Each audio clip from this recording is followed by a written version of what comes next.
When I was growing up, my cousins, they were in 4-H. And every year, one of the highlights of 4-H for them was raising an animal that they would show at the local county fair.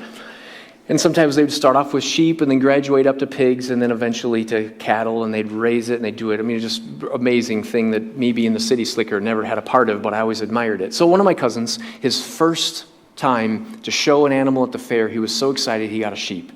And if you've ever done it before, like it was his sheep, and of course he gave it a name, and he took care of it really, really well, and he fed it, and he cleaned it, and all the stuff that you would do to take care of it, and he worked all summer long taking care of the sheep, and finally it was time for the fair, and they loaded up his sheep, they brought him to the fair, they brought him to the sheep barn, and had his own little pen where he was there, and he was taking care of his sheep, and like a couple of days later was the show and the competition, and they would bring their sheep out and be judged, and he was so excited, and I could just so clearly remember the night we said, something's wrong, the sheep's not feeling great, is he? And it was down, and he wasn't feeling well. They called the vet. He said there was, I don't know, something wrong with his stomach. He had a lot of big words.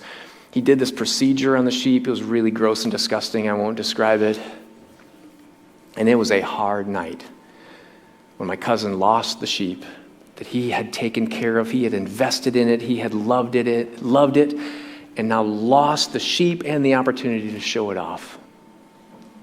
Because he cared for that sheep. It became personal. It wasn't just a farm animal, nameless farm animal. It was there to produce meat or wool. He got personal. And Jesus said, my sheep are my own. I am the good shepherd, and I know my sheep by name. They're not just a number, 1 out of a 6 billion. My sheep, they're mine, and I know them by name. You and I, you're the sheep, I'm the sheep. We are sheep in the flock of Jesus, and you're not just a number there to produce results for Jesus. He knows you.